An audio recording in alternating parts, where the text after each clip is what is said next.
welcome to the physics class beta, and today we are going to discuss about a very important topic, whether it's your board examination or you are aspirant of any kind of competitive examination, either you are preparing for JEE, mains, anything. Okay, so today's topic is very important, and that is why I decided to cover it on the green board for you. Okay, so what we are going to discuss today is projectile. Topic is projectile. Now what is projectile, क्या होता है, किसको projectile कहते हैं, उसके पहले कुछ basic सी चीज़ें जान लीजिए, क्योंकि रिवाइज्ड कोर्स की वजह से आपने मोशन इन 1 डायमेंशन नहीं पढ़ा था, आप डायरेक्टली मोशन इन 2 डायमेंशन में आ गए थे. ठीक है, तो ये जो टॉपिक है ना, इसको ये बेसिकली 2 डायमेंशनल मोशन में होता है. इसी को आप काइनेमेटिक्स 2D भी कहते हैं. 2D stands for what? 2 dimensional motion. ठीक है, बट प्रोजेक्टाइल आपको तब समझ में आएगा जब आप मोशन को समझ लेंगे. 1 डायमेंशनल मोशन किसे कहते हैं, 2 डायमेंशनल मोशन किसे कहते हैं. 2 डायमेंशनल मोशन में कुछ बेसिक से फॉर्मूलेज आपने पढ़े थे, आपको वो फॉर्मूले पता होने चाहिए. जैसे 2 डायमेंशनल मोशन बेटा, if a body is executing any kind of 2 dimensional motion, then at least 2 coordinates will change with respect to time. Now अगर कोई बॉडी मोशन में है तो हम कब कहते हैं कोई बॉडी मोशन में? जब उसकी position with respect to time क्या हो, चेंज हो, किसी एक फिक्स्ड ऑब्जर्वर के रिस्पेक्ट में या किसी फ्रेम ऑफ रेफरेंस में. किसी फ्रेम ऑफ रेफरेंस में अगर किसी ऑब्जेक्ट की पोजीशन टाइम के रिस्पेक्ट में चेंज हो रही है तो हम कहते हैं कि वो बॉडी कैसा मोशन कर रही है, बॉडी वो मोशन कर रही है. अब अगर टाइम के रिस्पेक्ट में और उस फ्रेम ऑफ रेफरेंस के रिस्पेक्ट में अगर बॉडी के 2 कोऑर्डिनेट्स चेंज हो रहे हैं तो that motion is called 2 dimensional motion. If the 3 coordinates, either x, y and z, if the 3 coordinates of the body is changing, that kind of motion is called what? 3 dimensional motion. And if only 1 coordinate is changing, either x or y or z, then that kind of motion is called what? 1 dimensional motion. So today we are going to discuss about 2 dimensional motion. Means with respect to the time, with respect to frame of reference, the 2 coordinates, either x, y or y, z or z, x, either any 2 of the coordinate will going to be changed. Okay, जैसे मान लीजिए आपने यहां से इस O से एक body को ऐसे रिलीज कर दिया. ठीक, अब अगर आप इसको, इसके मोशन को लर्न आउट करना चाहें तो आप ऐसे एक्सिस ड्रॉ करते थे, कहते थे suppose that this is your X axis, this one is your Y axis. Now with respect to time, suppose that कुछ देर बाद ये ऑब्जेक्ट बेटा ए पर पहुंचा, फिर कुछ देर बाद बी पर पहुंचा, then C, then D. Now throughout these points A, B, C and D, what will be the coordinate of these points? We simply write x1, y1. Now what is x1? x1 is the distance along x-axis and y1 is the distance or displacement along y-axis. Similarly for this coordinate b, the coordinate will be what? x2, y2. Similarly for this c, the coordinate will be what? x3, y3 and so on. तो आप यहाँ देखो ध्यान से, किसी एक point तक पहुंचने के लिए, जैसे ये ऑब्जेक्ट O से A तक आया है तो A तक आने के लिए इसने x डिस्टेंस भी ट्रेवल की है और उसी टाइम फ्रेम में y डिस्टेंस भी ट्रेवल कर रहा है. Means simultaneously the body is traveling some amount of displacement along the x-axis as well as along the y-axis. That kind of motion is called what? 2 dimensional motion. Okay, अब एक बहुत basic सा आपके मन में एक कंफ्यूजन सा रहता है. जैसे मैं आपसे पूछूं ये किस तरीके का मोशन है, from O to A, which kind of motion is this? It is 1 dimensional motion, 2 dimensional motion or 3 dimensional motion. So remember, if an object is moving in a straight line, then that motion will always be a 1 dimensional motion. अगर कोई object बिल्कुल एक straight line में चल रहा है तो हमेशा कैसा मोशन करेगा? 1 डायमेंशनल मोशन करेगा, 2 डायमेंशनल नहीं होगा, क्योंकि आपके मन में ये हमेशा बैठा दी गई है बात, this axis will B x, this axis will be y. It is not necessary. These x, y, z axes are arbitrary. We can change it according to requirement. For example, ये जो बनाया मैंने ना, अगर मैंने इसको ओरिजिन कहा तो मैं इस एक्सिस को बेटा एक्स एक्सिस ले सकता हूँ. This is my X axis and an axis which is perpendicular to this axis will be either Y or Z. This is the Y axis. मेरी मर्जी, मेरा मन, मैंने इसको एक्स एक्सिस मान लिया. अब मुझे बताओ इस पॉइंट से ए तक आने में केवल एक ही कोऑर्डिनेट तो बॉडी का चेंज हो रहा है. वो कौन सा कोऑर्डिनेट है? एक्स एक्सिस का coordinate. Y axis is not going to change. It means this kind of motion is called what? One dimensional motion. तो ये मत कहना है कि एंगल पे दिख गया, यहाँ से ऐसे तिरछा जा रहा है तो कैसा हो गया टू डायमेंशनल मोशन. नहीं, हमेशा याद रखिएगा straight line motion is always what?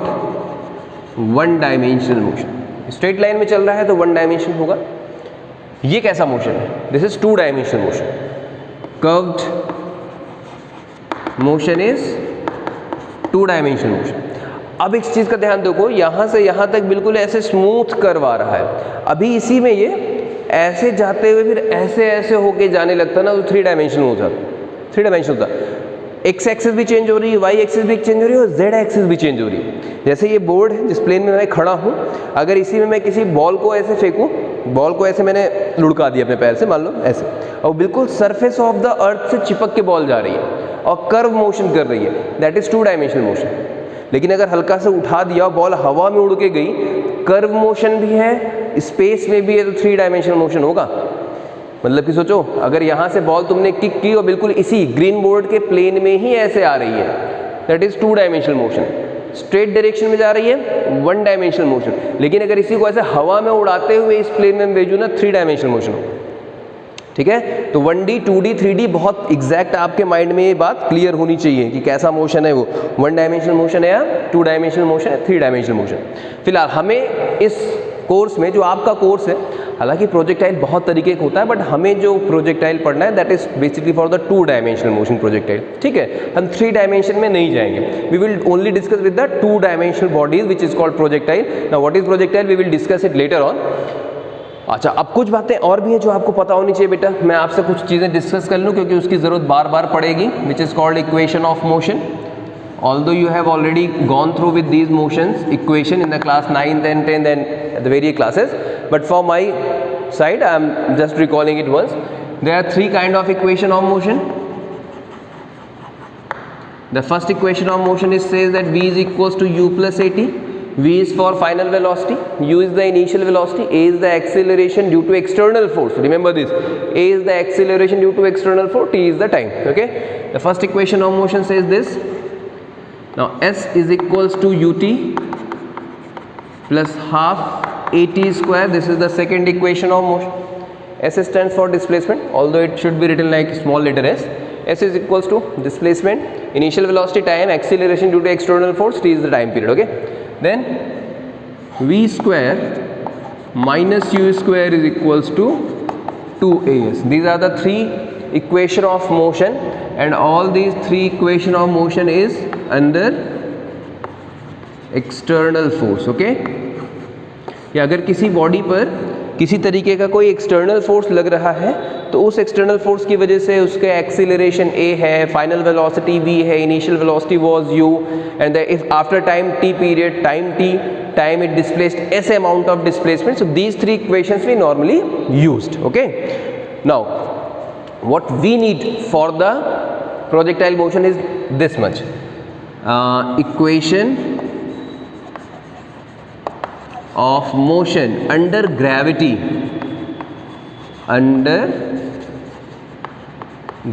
ना इसका क्या मतलब बेटा? मैंने क्या कहा, ये तीन इक्वेशन ऑफ मोशन है किसमें? एक्सटर्नल फोर्स में. जैसे मेरे हाथ में एक चौक है और मैंने उसको थ्रो कर दिया, तो मैं किसी एक्सटर्नल फोर्स से थ्रो करूंगा ना उस चौक को. ठीक है, अब इस एक्सटर्नल फोर्स की वजह से उस बॉडी का एक्सीलरेशन बार बार चेंज होगा, वेलोसिटी चेंज होगी, डिस्प्लेसमेंट कुछ ट्रेवल करेगा वो. तो ये है equation of motion under external force. लेकिन अगर मैं इस चौक को यहाँ से ऐसे ड्रॉप कर दूँ, ध्यान देना मैं क्या कर रहा हूँ, मैं इस होल्डर को, चौक होल्डर को यहाँ से ऐसे ड्रॉप कर दूँ, छोड़ दूँ. मैं थ्रो नहीं किया है, मैंने थ्रो नहीं करना है, सिर्फ इसको ड्रॉप कर देना है. तो जब ड्रॉप करोगे तब भी तो इसकी वेलोसिटी चेंज होगी. भाई इस वक्त इसकी इनिशियल वेलोसिटी 0 है, फिर इसने कुछ वेलोसिटी गेन की और जैसे जैसे नीचे आएगा वैसे वैसे वेलोसिटी इसकी क्या होगी? इंक्रीज होगी.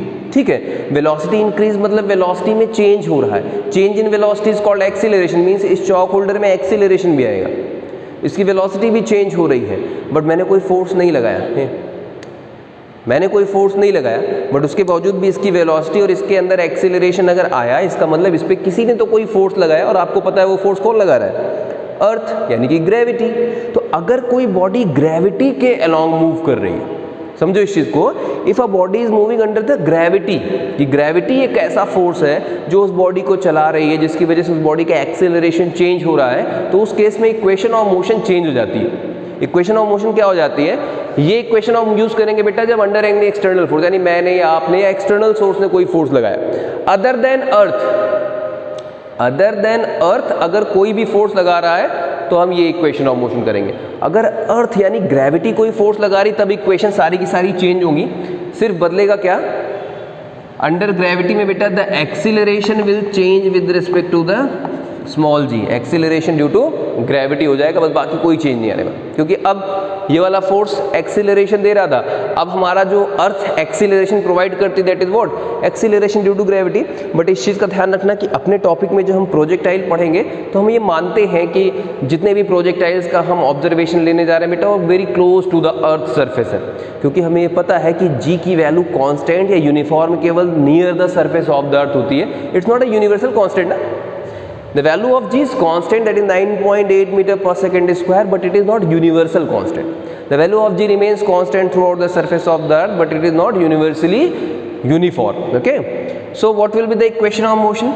V, the first equation of motion, V will remains V, U will remains U plus. Now with respect to A, now we use what? U plus GT. That is acceleration due to gravity. अब ऊपर जाएगा तो जी घटता है, नीचे आने पे आप वैल्यू क्या लेंगे वो अलग चीज़ है। नॉर्मली नीचे से ऊपर अगर बॉडी थ्रो की जाती है तो जी की वैल्यू नेगेटिव ले लेते हैं, ऊपर से नीचे बॉडी आ रही जी की वैल्यू पॉजिटिव ले लेते हैं। ये आर्बिट्रेरी टर्म है, आप इसका उल्टा भी मान सकते हैं, कोई इशू नहीं है। ठीक, second equation becomes what, S is equals to U T plus half G T square, on behalf of A we will use G. Okay, and third equation is V square minus you square is equals to 2, A की जगह पे G use कर सकते हैं, 2g। Yes, these are the three equation of motion which we will use under force of gravity. अगर आपकी gravity किसी body पर फोर्स लगा रही है जिसकी वजह से उसकी वेलोसिटी चेंज हो रही है, एक्सेलरेशन चेंज हो रहा है, so these three equation we will use. Okay, ये नहीं यूज करना है, इसका यूज आप क्लास 9-10 में बहुत कर चुके हैं। From here we will use the equation of motion under gravity. v is equals to u plus g t, s is equals to U T plus half G T square, and v square minus you square is equals to 2g(s). This is what we are going to use. Sometimes on behalf of this s we will use h also, but that I will tell you कैसे क्या use करना है, we will discuss about it. Okay, so please make down, note all these things. Two dimensional motion क्या होता है, जिसमें body के दो कोऑर्डिनेट्स चेंज हो, x and y, y and z, z and x, any two. One dimensional motion क्या है, जिसमें बॉडी का एक कोऑर्डिनेट चेंज हो, कोई ज़रूरी नहीं कि एक्स एक्सिस से ही आप लेंगे। मोशन इन स्ट्रेट लाइन जब भी होगा, चाहे वो ऊपर जा रहा हो, इधर जा रहा हो, नीचे जा रहा हो, if the motion is along a straight line then that motion will always be one dimensional motion. Confusion बहुत होती है, आपको याद रखिएगा। तीन इक्वेशन ऑफ मोशन याद रखनी है, v is equals two plus A T, mean normal under accelerated motion, और ये है आपका मोशन अंडर ग्रेविटी। ठीक, इतनी बातों को समझने के बाद फिर हमको अब पढ़ना है कि प्रोजेक्टाइल होता क्या है। और देखिए भाई की बात करते हैं कि प्रोजेक्टाइल क्या होता है। ठीक, देखो प्रोजेक्टाइल बेटा एक किसी भी बॉडी को, कोई भी ऐसी बॉडी जिसको आपने एक इनिशियल कुछ वेलोसिटी से प्रोजेक्ट कर दिया हो। प्रोजेक्टाइल मीन्स प्रोजेक्ट, थ्रो कर दिया हो।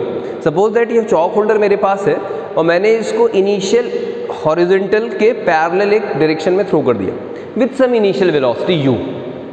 ठीक है, मैंने इस चॉक होल्डर को थ्रो किया with some initial velocity u। ठीक, अब मेरे हाथ से छूटने के बाद इस चॉक होल्डर पर अगर सिर्फ और सिर्फ एक फोर्स लगे, and that is the gravity of the अर्थ, और उस ग्रेविटी के वजह से ये किसी खास तरीके का मोशन करता है, that specific motion is called projectile. Means if a body is throne horizontal, with some initial velocity, and then after only Earth's gravity act on it and it travels some distance or it trace some trajectory, that kind of body is called what? Projectile. तो condition याद रखना है, projectile किसको कहेंगे? Suppose that हमारे पास यहाँ पर एक टावर है, एक टार है आपका, और आपने इस टार के ऊपर से यहाँ से एक बॉल थी या कोई भी ऑब्जेक्ट था, उसको आपने एक इनिशियल वेलोसिटी u से प्रोजेक्ट कर दिया। नाउ उसके बाद क्या कह रहा है प्रोजेक्टाइल? पहली कंडीशन, प्रोजेक्टेड यानी object should be projected with some initial velocity, basically हम इसको हॉरिजॉन्टल बोल सकते हैं। पहली condition, the body should projected with some initial velocity u along the horizontal. Second, after then the body should move under gravity alone. Very important condition, under gravity alone. अगर ऐसा है तो हम कहेंगे कि हमने क्या प्रोजेक्ट किया है, एक प्रोजेक्टाइल, यानी उस चॉक होल्डर को या उस बॉडी को ही हम कहते हैं बेटा प्रोजेक्टाइल, जिसको कुछ इनिशियल वेलोसिटी से आपने थ्रो कर दिया है और आपके हाथ से छूटने के बाद, यानी कि उस एक्सटर्नल फोर्स के बाद उस पर सिर्फ और सिर्फ एक फोर्स लगे, and that force is what? Gravity. That kind of body is called what? Projectile. Definition book में लिखी गई, आप उसको बुकिश लैंग्वेज पढ़िएगा, ठीक है। अब इसका मतलब क्या हुआ? अब अर्थ सरफेस पर खड़े होके अगर आप सोच रहे हैं कि आपने एक बॉडी को थ्रो कर दिया और आपके हाथ से छूटने के बाद ये सिर्फ और सिर्फ अर्थ की ग्रेविटी के एलोन मूव करे, that is practically not possible, because we know it very well that in the surrounding of earth there is air resistance, there is so much viscous force which will oppose the motion of the projectile, but for the simplification we will ignore all these concepts. So there are some assumptions in the projectile, remember this. Third condition, these are the assumptions which we'll use as a condition. Third is air resistance and other dissipative forces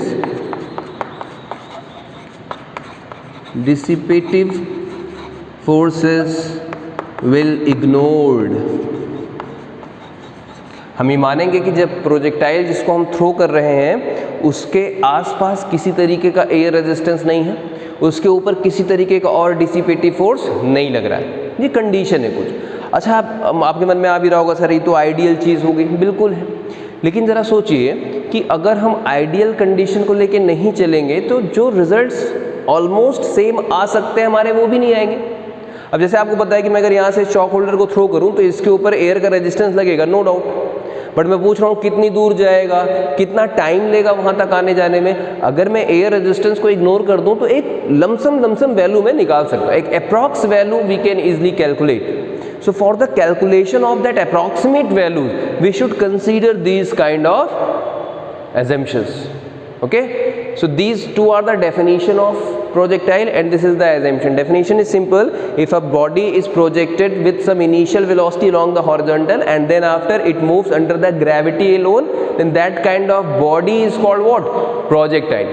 That object is called what? Projectile. अब बात आगे करें भाई, क्या क्या पढ़ना है आपको इस प्रोजेक्टाइल में। तो जब भी आप किसी बॉडी को थ्रो करते हैं या किसी प्रोजेक्टाइल के बारे में पढ़ते हैं तो हमें बेसिकली उसकी चार चीज़ों को बेटा इवेलुएट करना है। देखो हम बेसिक चार चीज़ें ही पढ़ेंगे। टर्म्स रिलेटेड टू प्रोजेक्टाइल, यही चार चीज़ें आपको निकालनी है प्रोजेक्टाइल के बारे में, समझना है। First is the trajectory. Now what is trajectory? Path, straight line travel कर रहा है, कर्व्ड लाइन ट्रेवल कर रहा है, किस तरीके का स्ट्रक्चर है उस रास्ते का जिस रास्ते को वो फॉलो करता है प्रोजेक्टाइल। जैसे मैंने अपने हाथ से लिया और मैंने इस चॉक होल्डर को ऐसे बिल्कुल ऐसे खड़ो के थ्रो कर दिया। अब आपको पता है ये कुछ दूर ऐसे जाएगा और फिर ये ऐसे गिर जाएगा। अभी कर्व्ड पाथ नहीं है, देखने में आपको लग रहा है this is a curved path, but this path has a specific name known as parabola. पढ़े हैं शायद, अभी नहीं पढ़े होंगे, कोनिक सेक्शन में पढ़ेंगे क्लास 11 में। It's called parabola, I will discuss it. 4 तरीके के होते हैं, plus minus symmetrical about y and x, later on I will discuss it. तो ये रास्ता कैसा फॉलो कर रहा है? That path of a body which is called projectile is called what? Trajectory. Mean simply it is the path. Okay, second is time of flight. मैंने अपने हाथ से एक प्रोजेक्टाइल को थ्रो किया, अब ये कितनी देर हवा में रहा? Flight means what? हवा में रहना। तो ऑब्जेक्ट मेरे हाथ से निकलकर वापस सरफेस ऑफ द अर्थ तक आने में कितना टाइम हवा में रहा? जैसे मान लो मैंने यहाँ से इसको ऐसे थ्रो किया, ये ऐसा पाथ फॉलो करेगा, ठीक। यहाँ से लेकर यहाँ तक आने में, देखो ये सरफेस ऑफ द अर्थ है बेटा, सरफेस है, इस सरफेस तक मेरे हाथ से छूटा ये object with initial velocity u, और कुछ देर बाद यहाँ पर आ गया। तो मेरे हाथ से छूटने के बाद से लेकर before hitting the ground, before hitting the ground, कहाँ था ये? हवा में ही तो था ना। That time, the time up to which that projectile remains in air is called time of flight. हमें उस टाइम ऑफ फ्लाइट की वैल्यू निकालनी है, कितने टाइम ये यहाँ से लेकर यहाँ तक हवा में रहेगा। Third, range. रेंज आपको पता है कितना डिस्प्लेसमेंट ट्रेवल कर रहा है। What is the displacement along the horizontal axis? That is called what? Range. Fourth, height. What is the height traveled by the, what is the height gained by the projectile? Although इस topic में height नहीं निकलता है, projectile 2 तरीके का आपको पढ़ना है, अभी बताऊंगा क्या क्या है, बट ये 4 टर्मिनोलॉजीज आपको याद रखनी है। हमें निकालना है ट्रेजेक्ट्री, पाथ कैसा होगा, कितना टाइम रहेगा वो फ्लाइट में, हवा में कितनी देर तक रहेगा, range, what is the displacement, maximum displacement along any axis, and what is the maximum height attend by the projectile. So these 4 values we have to evaluate regarding the projectile, and most important the concept is very thing। concept याद रखना है, क्योंकि फॉर्मूले इसमें इतने ज़्यादा आएंगे भी आप फॉर्मूले याद नहीं कर पाएंगे। अब basically time of flight, range और हाइट का फॉर्मूला आप मान लो याद भी कर लोगे, बट इसमें छोटी छोटी चीज़ें बेटा जो कॉन्सेप्ट से निकल के आती हैं, जिसके फॉर्मूलेज आप याद नहीं कर सकते। इसलिए बेस्ट रहेगा कि आप कॉन्सेप्ट को समझो, कैसे डिराइव करा रहा हूँ इसको, क्योंकि डेरिवेशन जब याद रहेगा ना तो क्वेश्चन किसी भी फ्लेवर में हो आप उस क्वेश्चन को सॉल्व कर सकते, ठीक है। तो ये इतनी चीज़ें आपको पढ़नी है, ठीक। अब 2 तरीके के प्रोजेक्टाइल पढ़ने हैं, कौन कौन से पहले बता दूं आपको, फिर हम उसके बाद डिस्कस करें। बेटा जो बेसिक आपको प्रोजेक्टाइल के टाइप्स पढ़ने हैं, मैं ही लिख दे रहा हूँ, फिर मैं एक साथ रब करूँगा। टाइप्स ऑफ प्रोजेक्टाइल, एक है fire projectile, fired parallel to horizontal, कुछ ऐसा। ये हॉरिजॉन्टल सरफेस है, इस हॉरिजॉन्टल सरफेस के कुछ हाइट पर चले गए आप, मान लो कितनी हाइट पर चले गए, h हाइट का एक टार है, उस टार से आपने एक बॉडी को प्रोजेक्ट कर दिया। नाउ सी, आपने प्रोजेक्ट किस तरफ किया है इसको? इस तरफ ना, with initial velocity u, this is what? x axis. See, parallel to the horizontal, first projectile. एक तो ऐसा पढ़ना है कि अगर आपने एक प्रोजेक्टाइल को फायर किया है which is parallel to the horizontal surface, तब उस केस में क्या होगा। फिर हमें पढ़ना है सेकेंड, इसी को आप पैरेलल प्रोजेक्टाइल भी कहते हैं, कुछ बुक्स में आप इसको पैरेलल प्रोजेक्टाइल भी दिखा पाएंगे। दूसरा है बेटा angular projectile, angular projectile। Angular projectile means if the projectile is fired at an angle theta with the horizontal। ज़रूरी थोड़ी है भाई कि इस चॉक होल्डर को वैसे ही फेंको, इसको ऐसे भी तो फेंका जा सकता है। आप देखिए जब आप मॉर्निंग में स्कूल में जाते हैं या दोपहर में रिसेस में आप क्रिकेट बॉल की कैचिंग प्रैक्टिस करते हैं, ये फेंकते हैं, ये क्या है? या जो आपने देखा हो प्रोजेक्टाइल के बहुत सारे एग्जाम्पल्स हैं, आपने कभी जैवलिन थ्रो देखा हो, ये ऐसे फेंका, ऐसे थोड़ी फेंकता है। जो जैवलर होता है वो क्या करता है, वो इसको इस तरह से फेंकता है, उसमें भी प्रोजेक्टाइल, वो मोशन कैसा हो रहा है, that kind of projectile is called what? Angular projectile. Means अगर आपने प्रोजेक्टाइल को ऐसा फेंका है कुछ u वेलोसिटी से हॉरिजॉन्टल से कितने एंगल पर, थीटा एंगल पर। This kind of projectile is called what, angular projectile. ठीक, अब बहुत सारे एग्जांपल्स आपने प्रोजेक्टाइल के देखे होंगे। फॉर एग्जांपल जैसे जैवलिन थ्रो मैंने बता दिया आपसे, ये देखा आपने। या आप फुटबॉल खेलते हैं, फुटबॉल में जब बॉल को किक करते हैं तो बॉल क्या करती है, ऐसे एंगुलर प्रोजेक्टाइल ट्रेवल करते हुए जाती है। ठीक है, या आप कहीं बॉल, अगर मान लो क्रिकेट बॉल आप कैचिंग प्रैक्टिस कर रहे हैं, कभी कभी आपने ध्यान दिया हो कि आप जब इस तरह से बॉल को थ्रो करते हैं, सिंपल पैरेलल, उसी स्पीड से आप एक एंगल पर थ्रो करके देखिए, बॉल की रेंज अलग अलग होगी। सोचिए अभी फिजिक्स का इस्तेमाल देखो कैसा है।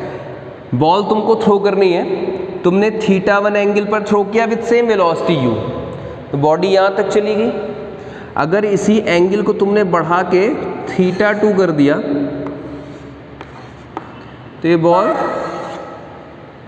किसी और एंगल पर जाए, किसी और डिस्टेंस, देखो यहाँ तक रेंज पहले आ रही, अब रेंज इतनी रह गई। मीन्स अगर इस एंगल ऑफ प्रोजेक्शन को आप चेंज कर दिए, एंगल लगातार आप चेंज करते रहेंगे ना, तो बॉल की रेंज भी क्या होगी, अलग अलग होगी। तो वो भी क्या है, प्रोजेक्टाइल है। फाउंटेन, जो आपको पार्क्स, अम्यूजमेंट पार्क्स, या कहीं आप जाते हैं, होटल्स में जा रहे हैं, रेस्टोरेंट्स में जा रहे हैं, या किसी आप ऐसे सोसाइटी पार्क में जाते हैं, वहाँ फाउंटेन देखते हैं, वाटर फाउंटेन, वो भी तो ऐसे आता है। ये वाटर फाउंटेन भी तो ऐसे आता है, ये भी क्या है आपका एक प्रोजेक्टाइल है। सपोज दैट एक फ्लाइट है, एक एरोप्लेन है, और वो एरोप्लेन ऐसे स्ट्रेट डायरेक्शन में आगे जा रही है, और उसके अंदर से, या मान लीजिए कोई फाइटर प्लेन है, अक्सर आपने देखा होगा फाइटर प्लेन आगे की तरफ जा रहा है विद वेलोसिटी u, और यहाँ से एक वो बॉम्ब को प्रोजेक्ट करता है। नीचे के बॉम्ब, नीचे से एक बॉम्ब अगर वो रिलीज करता है तो बॉम्ब ऐसे थोड़ी आता है। कैसे आता है वो बॉम्ब, क्योंकि जिस वक्त ये बॉम्ब रिलीज होगा उस वक्त वो बॉम्ब उस प्लेन का एक हिस्सा है, एक पार्ट है। तो whatever be the velocity of that plane, the same velocity will be of that bomb also. That means कि यहाँ पर ये बॉम्ब एक u वेलोसिटी के साथ प्रोजेक्ट होगा, और वो बॉम्ब भी कुछ ऐसा ट्रेवल करता है। अब अगर फाइटर प्लेन यहाँ, मान लो ये है वो प्लेस जहाँ पर वो बॉम्ब रिलीज करना चाहता है, अब उस प्लेस के ऊपर आके थोड़ी ना रिलीज करेगा कि वो सीधे नीचे जाएगा, नहीं, वो पहले ही रिलीज होगा। इसी पे सवाल बनते हैं आपके, पूछा जाएगा कि मान लो यहाँ पर एक प्लेस है जिसको आप बॉम्बार्ड करना चाहते हैं, बॉम्ब्स को, प्लेन की स्पीड u है, कितनी डिस्टेंस पहले ही वो बॉडी को, उस बॉम्ब को प्रोजेक्ट करे कि वो जाके उस प्लेस को हिट कर जाए। अब जाहिर सी बात है, बॉम्ब जहाँ पर वो इन्फेक्टेड प्लेस है उसके ऊपर आके तो रिलीज करेगा नहीं, उसको पहले ही रिलीज करना होगा यहाँ कहीं पर, जिससे वो जाके उस प्लेस को क्या कर सके, हिट कर सके। इसीलिए आप प्रोजेक्टाइल पढ़ रहे हैं। वो जो जैवलिन थ्रो देखते हैं, जो कोचेज होते हैं ना, कोच, तो जैवलर जो होता है, जो थ्रो करता है, उसको बताया जाता है कि कितने एंगल पर आप प्रोजेक्शन दें, कितने एंगल से उस जैवलिन को थ्रो करें कि आप मैक्सिमम डिस्टेंस तक उसको थ्रो कर सकते हैं। That is called maximum range. अभी बताएंगे थीटा की वैल्यू 45 डिग्री अगर आप कर दो, मतलब कि जैसे अगर आपको मैक्सिमम रेंज ऑब्टेन करनी हो ना, तो ये y एक्सिस है, ये x एक्सिस है।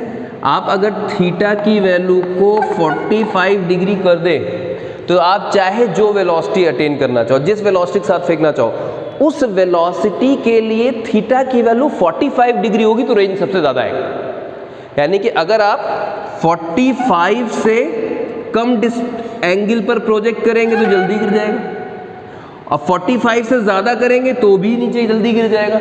कहाँ पर मैक्सिमम रेंज ट्रेवल करेगा, जब वो एंगल कितना हो, 45 डिग्री हो। ये सब आप सॉल्व करेंगे भी, इसीलिए आप प्रोजेक्टाइल पढ़ रहे हैं। मैक्सिमम रेंज कब मिलेगी, क्या सेटिंग आप कर दें कि वो डिस्टेंस मैक्सिमम ट्रेवल कर सके। या अगर कहीं से कोई एक क्वेश्चन ऐसे पूछे जाते हैं आपसे कि मान लो एक बहुत दूर कोई मंकी बैठा हुआ है और वहाँ से वो नीचे छलांग लगाता है, और आप यहाँ से एक बुलेट फायर करते हैं, तो कितनी एंगल पर आप बुलेट फायर करें कि उधर से गिरते हुए मंकी को वो जाके हिट कर सके। इस तरह क्वेश्चन आएंगे आपके सामने, ठीक है। तो अब फॉर्मूले रटने से सवाल थोड़ी आएगा, आपको उसका कॉन्सेप्ट सीखना पड़ेगा कि कैसे उस चीज़ों को निकालते हैं, ठीक है। तो दो तरीके के प्रोजेक्टाइल पढ़ने हैं, fired parallel to horizontal and angular projectile. Means ये, इस पे सवाल बहुत बढ़िया बढ़िया बनेंगे। पैरेलल वाले में तो सवाल उतने अच्छे नहीं बनते हैं, सिंपल सा होता है, बट एंगुलर प्रोजेक्टाइल पे क्वेश्चन बहुत प्यारे प्यारे आते हैं, ठीक है। तो चलो शुरू करें प्रोजेक्टाइल कैसे क्या होता है। तो सबसे पहले बेटा हम पढ़ते हैं पैरेलल, हाँ, projectile fired parallel to the horizontal.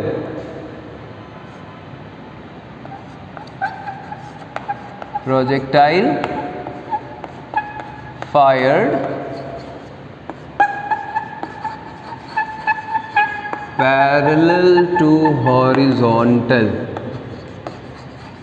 तो पहले तो मैं कुछ चीज़ें आपको बता दूं कि वो एजम्पशन याद रखना है, जैसे आइडियल केसेस बेटा, ठीक है, कि एयर रेजिस्टेंस नहीं मानना है, किसी तरीके का dissipative force means any kind of force which reduce the velocity और एक्सेलरेशन या विच चेंजेस द वेलोसिटी और एक्सेलरेशन, ऐसे किसी फोर्स को हम क्या करेंगे, इग्नोर कर देते हैं, ये मानते हुए सॉल्व करना है, ठीक। चलो तो मान लीजिए वही सिंपल सा केस लेते हैं। Suppose that there is a टार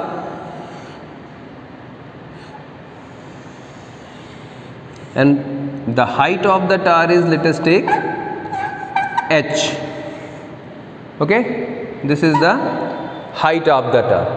और हमने यहाँ से height of the tar से एक बॉडी को या एक बॉल लिया और उसको हमने u वेलोसिटी से हॉरिजॉन्टल थ्रो कर दिया। see this is the surface of the earth, let us take, ये अर्थ सरफेस है, horizontal, this is your horizontal surface, horizontal surface। now with this horizontal surface parallel to this we projected a body with velocity u and this velocity u is along the x axis। अब कुछ बातें बता रहा हूँ, छोटी छोटी है, याद रखिएगा कि प्रोजेक्टाइल मोशन जब भी आप पढ़ेंगे, प्रोजेक्टाइल मोशन जब भी आप पढ़ेंगे तो आपने मान रखा है कि केवल एक ही फोर्स लग रहा है, दैट इज ग्रेविटी। ग्रेविटी की डायरेक्शन क्या होती है, it towards the earth, the body always try to attain the centre of the earth. Gravity ये आप नहीं पढ़ रखा था कि ग्रेविटी क्या करती है, बॉडी को अर्थ के सेंटर की तरफ खींच के ले जाती है, ठीक है। हमेशा हम प्रोजेक्टाइल मोशन की बात जब भी करेंगे तो उसको दो पार्ट में उसके मोशन को हमें पढ़ना है। एक पार्ट में मोशन हम एक्स एक्सिस के लॉन्ग पढ़ेंगे, एक पार्ट में मोशन हम वाई एक्सिस के लॉन्ग पढ़ेंगे। क्यों? क्योंकि प्रोजेक्टाइल कैसा मोशन है, टू डायमेंशनल मोशन है, यानी एक ही टाइम पर बॉडी एक्स एक्सिस के अलॉन्ग भी डिस्प्लेसमेंट कर रही है और उसी टाइम पर बॉडी वाई एक्सिस के अलॉन्ग भी डिस्प्लेसमेंट कर रही है। तो हम प्रोजेक्टाइल मोशन को जब आगे बढ़ाएंगे तो प्रोजेक्टाइल मोशन को हमेशा दो डायमेंशन में पढ़ना है। एक बार हम मोशन अलॉन्ग एक्स एक्सिस पढ़ेंगे, एक बार मोशन अलॉन्ग वाई एक्सिस। पहली बात तो दिमाग में बिठा लो, प्रोजेक्टाइल मोशन जब भी आप पढ़ेंगे तो आप दो तरीके के मोशन को पढ़ेंगे, एक motion along x axis, second motion along y axis. Y? Because the body is travelling in the two dimensional motion. एक चीज। दूसरी चीज, आपने इनिशियल वेलोसिटी इस बॉडी को किस एक्सिस के अलॉन्ग दिया है, parallel to the horizontal, that is along x axis. ठीक, मैं यहां कुछ बातें लिख रहा हूं, बहुत इंपॉर्टेंट है। Body is projected along x axis with velocity, initial velocity u। ठीक है, अगर बेटा बॉडी x एक्सिस के लॉन्ग इनिशियल वेलोसिटी u से फेंकी गई है, that is ux is what, u, ये मैं लिख दूं, initial velocity along x axis is u, यही तो किया था आपने, x एक्सिस के लॉन्ग u वेलोसिटी से थ्रो किया था। Now what is the velocity along y axis, initial velocity along y axis, बताओ। Initial velocity along y axis that is 0। u क्या होता था इनिशियल वेलोसिटी, आपने बेटा प्रोजेक्टाइल हॉरिजॉन्टल के पैरेलल थ्रो किया है तो x एक्सिस के लॉन्ग इनिशियल वेलोसिटी तो u हुआ, बट आपने x एक्सिस के लॉन्ग प्रोजेक्ट किया था ना, तो y एक्सिस के लॉन्ग इनिशियल वेलोसिटी क्या होगा, 0 होगा। बहुत इंपॉर्टेंट चीज है, याद रखना, u of y will be what, 0। एक चीज। दूसरी चीज, what is the acceleration along y axis. Acceleration क्या होता है, rate of change of velocity. Velocity कब चेंज होती है, जब कोई फोर्स वगैरह लग रहा हो। इस बॉडी पर फोर्स कौन लगा रहा है, as I told you the only force is the gravity. Gravity के अलावा तो कुछ है नहीं, और ग्रेविटी का फोर्स हमेशा किधर होता है, नीचे की तरफ, यानी किस एक्सिस के लॉन्ग, वाई एक्सिस के लॉन्ग। तो अगर बेटा एक फोर्स वाई एक्सिस के लॉन्ग लग रहा है तो न्यूटन का सेकंड लॉ ऑफ मोशन क्या कहता है, if there is mass m which is acted by a force F there will be acceleration a which is equals to f upon m। ये तो पढ़ा था कि अगर कोई बॉडी जिसका मास m हो उसके ऊपर f फोर्स लगा दो तो a एक्सीलरेशन फेस करेगी। तो यहाँ पे भी तो वही है, इस बॉडी के पास अपना कुछ मास होगा और अर्थ की ग्रेविटी उसको किधर खींचने की कोशिश करेगी, नीचे की तरफ, यानी y एक्सिस के अलॉन्ग। तो y एक्सिस के अलॉन्ग एक डिस्प्लेसमेंट, y एक्सिस के अलॉन्ग एक वेलोसिटी भी आएगी उसकी, और वो वेलोसिटी चेंज होगी बार बार, जिसकी वजह से एक्सीलरेशन आएगा। तो ay will be equals to what g, acceleration along y axis will be equal to the acceleration due to gravity, क्योंकि हमने पहले ही माना है कि इस प्रोजेक्टाइल पर सिर्फ एक ही फोर्स लग रहा है, that is the gravity of the अर्थ। और वो किधर लगेगा, नीचे की तरफ, ठीक है। अब मुझे बताओ एक्सेलरेशन अलॉन्ग एक्स एक्सिस क्या है, बताओ what is the acceleration along x axis. सोचो, क्या इस एक्सिस के अलॉन्ग कोई एक्सेलरेशन है? नहीं होगा। एक्सेलरेशन कब आता है? जब फोर्स लगता है किसी एक पर्टिकुलर डायरेक्शन में, अगर फोर्स लग रहा होगा तो उस पर्टिकुलर डायरेक्शन में एक्सेलरेशन आएगा। हमने तो पहले ही माना है कि प्रोजेक्टाइल में केवल एक ही फोर्स लगेगा, वो कौन सा है, ग्रेविटी, जो किधर लगेगा, नीचे की तरफ।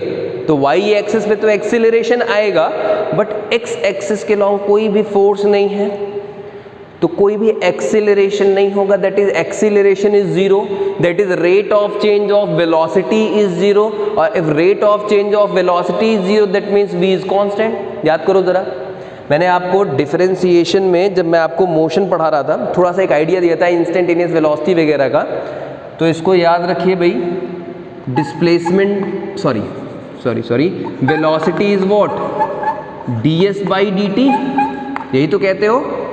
Rate of change of displacement is called what, velocity, and acceleration is what, dv by dt। Rate of change of velocity is called acceleration, dv by dt क्या है, differentiation of v with respect to t। मैं कह रहा हूं अगर बेटा x axis के long कोई फोर्स नहीं है, जो था कैसे ही माना था, तो x एक्सिस के लॉन्ग कोई एक्सीलरेशन नहीं होगा, that is acceleration along x axis is zero. इसका मतलब क्या हुआ, एक्सीलरेशन x एक्सिस के लॉन्ग अगर जीरो है, एक्सीलरेशन की वैल्यू जीरो पुट करो यहाँ पर, zero is equals to dv by dt। क्या बता सकते हैं कि अगर किसी फिजिकल क्वांटिटी का डिफरेंशिएशन जीरो आ रहा है तो वो फिजिकल क्वांटिटी कैसी होती है, कांस्टेंट होती है। d by d T of constant is what, zero. क्या से क्या था, डिफरेंशिएशन में ही से क्या था कि किसी कांस्टेंट का डिफरेंशिएशन क्या होता है, जीरो होता है। dv by d t zero आ रहा है, मतलब वेलोसिटी का डिफरेंशिएशन जीरो है, मतलब वेलोसिटी क्या है, कांस्टेंट है। That is velocity along x axis is always what, constant. ये इतनी चीजें अगर आपके समझ में आ गई तो प्रोजेक्टाइल का ऐसा एक भी टॉपिक नहीं है जो आपको परेशान कर सकेगा। याद, फिर से बता दे रहा हूँ बेटा, बहुत इंपॉर्टेंट चीज़ है। हमने इनिशियली बॉडी को x एक्सिस के लॉन्ग थ्रो किया था, तो x एक्सिस के लॉन्ग उसके पास एक वेलोसिटी थी क्या, u, ठीक है। अच्छा, इनिशियली तो x एक्सिस के लॉन्ग थ्रो किया, y एक्सिस के लॉन्ग तो थ्रो किया नहीं था, तो इनिशियल वेलोसिटी y एक्सिस के लॉन्ग क्या आई, जीरो आई, ठीक। दूसरी चीज़, एक्सीलरेशन किस एक्सिस के लॉन्ग था, g के y एक्सिस के लॉन्ग, x एक्सिस के लॉन्ग तो कोई एक्सीलरेशन था नहीं, जीरो था, तो वेलोसिटी क्या है, कांस्टेंट। मतलब अगर बेटा वेलोसिटी लॉन्ग x एक्सिस यानी final velocity of x axis constant, तो कितना दिया था, u ही तो दिया था, यानी कि this u will always remains constant. ये x एक्सिस के अलोंग वेलोसिटी हमेशा क्या बनी रहेगी, u बनी रहेगी, वो चेंज नहीं होगी, ठीक। अब बात करते हैं इस केस में, जैसा आपको, ये तो बेसिक कॉन्सेप्ट हो गया, ये तो आपको याद ही रखना है कि हमने अगर x एक्सिस के लॉन्ग बॉडी को प्रोजेक्ट किया है तो initial velocity will always constant through out the x। मतलब कि अगर मैं इसको x एक्सिस के लॉन्ग थ्रो कर रहा हूं तो ये बॉडी x एक्सिस के लॉन्ग हमेशा कितनी वेलोसिटी रखेगी, u, ठीक है, क्योंकि एक्सीलरेशन नहीं उस डायरेक्शन में, तो चेंज नहीं होने वाला हूं। अच्छा, वेलोसिटी का जो चेंज होगा वो सिर्फ और सिर्फ किस एक्सिस के लॉन्ग, वर्टिकल डायरेक्शन में, that is along y axis which will be equal to the acceleration g के बराबर, ठीक। इसको ऐसे भी आप लिख सकते हैं, acceleration will be ag along y axis, या a ऐसे लिखो बस, acceleration along y axis is g, acceleration along x axis zero, तो कहानी ये हो गई। अब जरा सोचो, कभी आपने सोचा है कि अगर आप छत पे खड़े हैं और आपने वहां से एक बॉल को ऐसे थ्रो कर दिया, ऐसे थ्रो करते हो, simple parallel to the horizontal, ये ऐसे थ्रो कर दिया, तो बॉडी कैसे जाती है, वो कुछ दूर जाने के बाद नीचे आ जाती है। ऐसा क्यों? कभी सोचा कि वो ऐसे ऐसे क्यों नहीं जा रही, तिरछा सीधे क्यों नहीं आ रही, क्यों ऐसे ही जाके ऐसे नीचे आ जाती है? उसके पीछे भी बेटा फिजिक्स है। उसके पीछे भी क्या है? फिजिक्स है। और देखिए क्या है फिजिक्स उसकी। सपोज दैट आपने यहाँ से एक बॉडी को, जिसको आप प्रोजेक्टाइल कहना चाह रहे हैं, उसको इनिशियल वेलोसिटी हॉरिजॉन्टल के पैरेलल कितना दिया? u, और उसके बाद उसको सिर्फ और सिर्फ ग्रेविटी उसके ऊपर वर्क करने वाली है। तो जरा सोचो, कुछ देर बाद ये बॉडी यहाँ पहुंचेगी। आफ्टर 1 सेकेंड, इधर कहानी समझो जरा। मैं हर 1 सेकेंड के बाद इसकी एनालिसिस करना चाहता हूँ। आफ्टर 1 सेकेंड क्या होगी इसकी कहानी। यहाँ से 1 सेकेंड के बाद ये बॉडी 2 तरीके के डायमेंशन मोशन करेगी ना, एक्स एक्सिस के लॉन्ग भी जाएगी और वाई एक्सिस के लॉन्ग भी मोशन करने हैं, क्योंकि वाई एक्सिस के लॉन्ग एक एक्सीलरेशन लगेगा जो कि जी के इक्वल होगा, और एक्स एक्सिस के लॉन्ग कोई एक्सीलरेशन नहीं था। v इज इक्वल्स टू क्या होता है बेटा? v is equals to u plus at। This is what we have from the first equation of motion. Now अगर इसको हम बात करें, हम जैसे मैंने आपसे कहा कि प्रोजेक्टाइल मोशन को जब पढ़ेंगे तो 2 तरीके के मोशन पढ़ेंगे, एक एक्स एक्सिस के लॉन्ग और एक वाई एक्सिस के लॉन्ग। और जरा velocity along x axis, acceleration along x axis, a along x axis, तो ये निकालें। यानी 1 सेकेंड बाद, आफ्टर 1 सेकेंड इस बॉडी के साथ क्या होगा, हम ये निकाल लेते हैं भाई कि इसकी एक्स एक्सिस की लॉन्ग वेलोसिटी कितनी रहेगी और वाई एक्सिस लॉन्ग वेलोसिटी क्या होगी, सिचुएशन क्या निकल के आएगी। अब मुझे बताओ जरा, v x is equals to x axis के लॉन्ग इनिशियल वेलोसिटी क्या थी? u, तो u ही रहेगी, u plus what is the acceleration along x axis is 0। तो ax की वैल्यू क्या हो गई? 0, मतलब ये पूरा हो गया 0। यानी क्या बचा? यानी कि 1 सेकेंड बाद t की वैल्यू 1 रख भी दोगे, after 1 second the final velocity is again what? u। Initial velocity when time was 0, when time was 0 मतलब थ्रो ही जैसे थ्रो किया था उस वक्त वेलोसिटी क्या थी? u थी। 1 सेकेंड बाद वेलोसिटी क्या हो गई? अभी भी क्या है? u है। जरा मुझे ये बताओ, v along y एक्सिस और देखें क्या हो जाएगी बेटा? तो uy plus ay of t, इसमें कंफ्यूज मत होना, v is equals to u plus at होता है। हमने मोशन को एक बार x एक्सिस एक बार y एक्सिस के लॉन्ग प्रिटेंड करना है, तो x एक्सिस के long v along x axis is equals to u along x axis plus a along x axis into t। y axis long क्या हो जाएगा? vy is equals to uy plus ayt। vy कितने second बाद मैंने कहा था? 1 second बाद, after 1 second, v at 1 second, after 1 second. What is the uy? क्या इनिशियल वेलोसिटी को ही दिया था? uy क्या है? Is it not the velocity? This is the initial velocity along y axis. Initially किस एक्सिस के लॉन्ग थ्रो किया था आपने? x एक्सिस के लॉन्ग, तो y एक्सिस के लॉन्ग कोई इनिशियल वेलोसिटी नहीं थी, 0 plus ay acceleration along ay is what? g। नीचे आ रहे हैं तो हम g को कन्वेंशनली पॉजिटिव ले लेते हैं, डाउनवर्ड आएंगे तो g पॉजिटिव लेंगे, ऊपर जा रहा होगा तो g क्या लेंगे? नेगेटिव लेंगे। ठीक, ये कन्वेंशन अपने आप से हम लेके चल रहे हैं। ay नीचे लगेगा, बॉडी का एक्सिस, इस बॉडी पर एक्सीलरेशन किधर होगा? नीचे की तरफ, एक्सीलरेशन ड्यू टू ग्रेविटी की वजह से। तो ये हो गया क्या? g। कितने टाइम बाद? 1 सेकेंड बाद मैं बात कर रहा था, g इंटू 1, यानी vy कितना हो गया बेटा? g। अब जरा सोचो, v at 1 second along x axis is u and v along y axis after 1 second is g। तो जरा देखो, मान लो यहाँ पहुंची ये बॉडी, 1 सेकेंड बाद अभी भी x एक्सिस के लॉन्ग वेलोसिटी क्या है? u है। थोड़ा छोटा बना देते हैं इसको। जितना वेलोसिटी यहाँ था उतनी ही वेलोसिटी तो यहाँ भी है ना, x एक्सिस के लॉन्ग u ही है, बट यहाँ पर y एक्सिस के लॉन्ग वेलोसिटी 0 थी, बट यहाँ पर देखो y एक्सिस के लॉन्ग vy कितना निकला बेटा? g निकल के आया। तो ये मान लो क्या हो गया? g। अब जरा सोचो, इस पॉइंट A पर इस बॉल के पास 2 वेलोसिटीज हैं, one is along x axis u, one is along y axis g। तो बॉडी जाएगी किधर? मैंने क्या सिखाया था? वेक्टर याद है कि अगर किसी एक पॉइंट पर 2 फोर्सेस लग रहे हों, F1 एंड F2, तो बॉडी किधर जाएगी? उसके रिजल्टेंट की डायरेक्शन में जाती है। यही तो पढ़ा था। तो वैसा यहाँ पे भी तो है, इस पॉइंट पर एक वेलोसिटी u, एक वेलोसिटी v, तो बॉडी किधर जाएगी? इसके रिजल्टेंट के डायरेक्शन में। कैसे निकालेंगे? पैरेललोग्राम लॉ याद है? देखो, टेल टू टेल मिल गया, जरा इस u के पैरेलल यहाँ ड्रॉ कर लो और इस g के पैरेलल यहाँ ड्रॉ कर लो, और ये हो गया आपका रिजल्टेंट। ऐसे जाएगा, मतलब ये बॉडी इधर नहीं जाएगी, इधर नहीं जाएगी, किधर जाएगी, यहाँ पहुंची। अब मान लो बेटा यहाँ बी है, ये पॉइंट क्या है आपका बी है, और ज़रा बी पर देखें क्या हो जाएगी, velocity along x axis, formula यही यूज़ करोगे। अब डायरेक्ट लिखें, शायद ट्रेंड हो गए होंगे। Velocity along x axis at 2 second, after 1 second बात हो रही थी, 1 सेकेंड बाद यहाँ पहुँचा, फिर 1 सेकेंड बाद मान लो क्या होगा, फिर 1 सेकेंड रखोगे तो u अलोंग एक्स एक्सिस क्या था भाई, u ही था। vx is equal to ux plus dt formula था, u क्या था, एक्स एक्सिस के लॉन्ग इनिशियल वेलोसिटी यही थी, प्लस एक्सीलरेशन कितना था 0 इंटू 2 सेकेंड, बात ही खत्म, यानी क्या आया, u आया।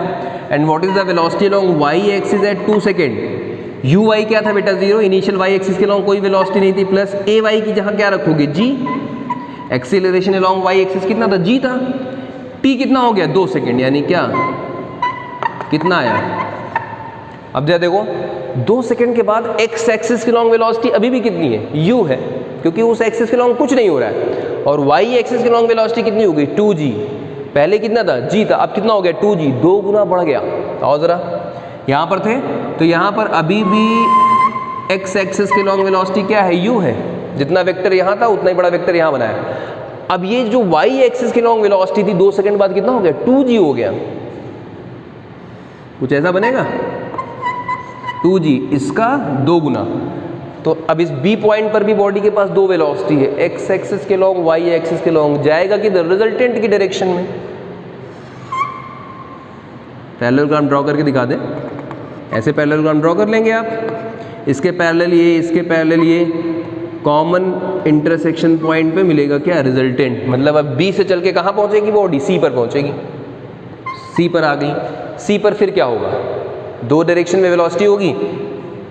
अब मैं नहीं सॉल्व कराऊंगा, एक्स एक्सिस के लॉन्ग अभी भी वेलोसिटी क्या रहेगी, u, क्योंकि वो चेंज नहीं होगी पूरे जर्नी के दौरान, एक्स एक्सिस के लॉन्ग कोई भी वेलोसिटी चेंज नहीं होगी, u पहले भी u थी, अभी भी u रही, चाहे तो इक्वेशन में रख के फिर से आप देख लेना, v बराबर u रखोगे 80 फिर 0 आ जाएगा।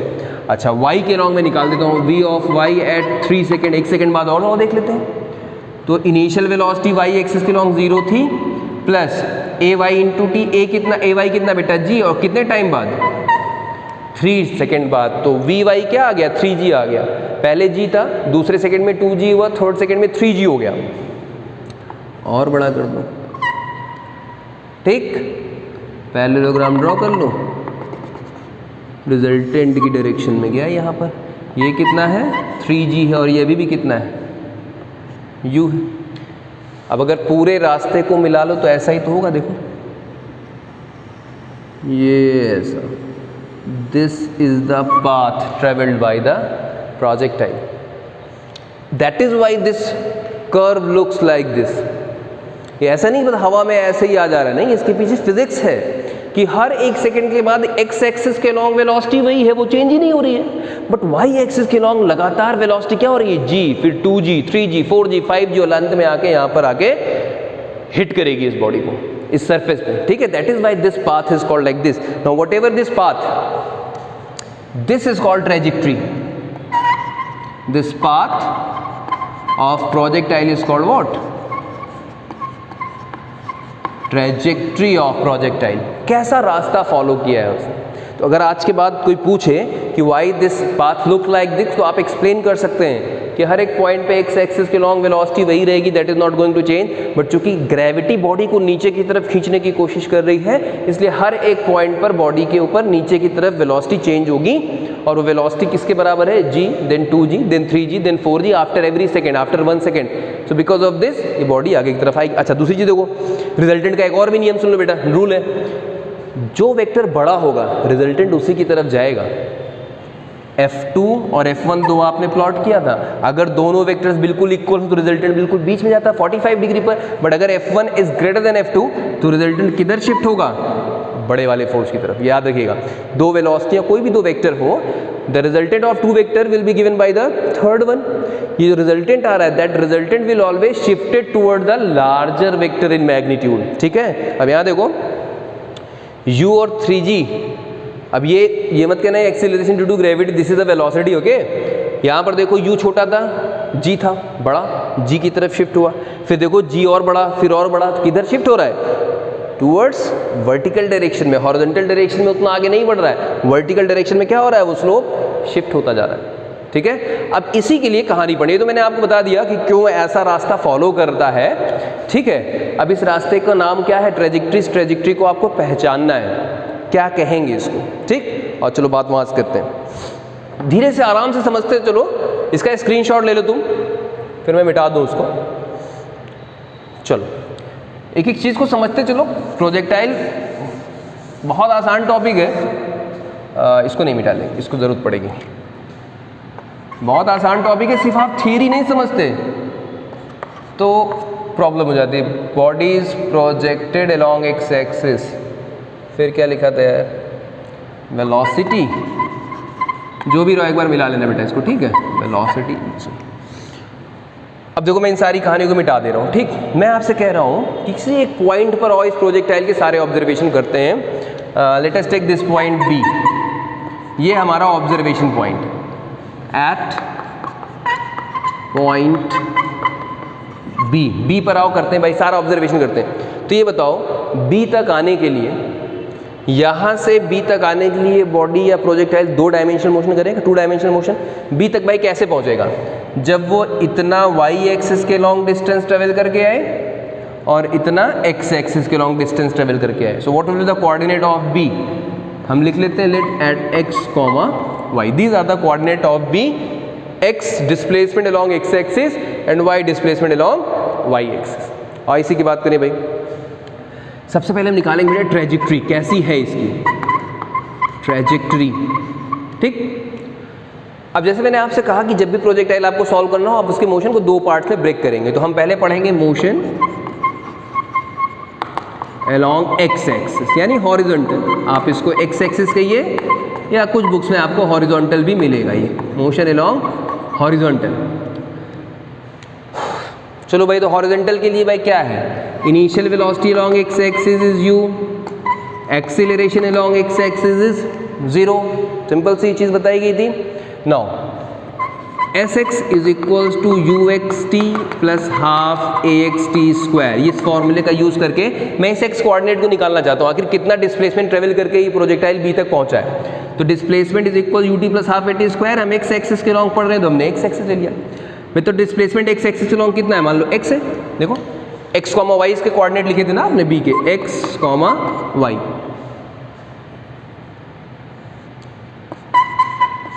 x कॉमा वाई, तो displacement along x axis is x, velocity along x axis is u।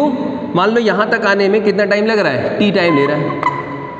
ठीक, at point b let it takes time t। ठीक, तो ut plus half acceleration along x axis is 0, मतलब कुछ नहीं बचेगा ना। यहाँ से बेटा ज़रा टाइम की वैल्यू निकाल लो, t is equals to x by u, equation number 1, कि यहाँ से यहाँ तक आने में कितना टाइम लगा उसको, x divided by u।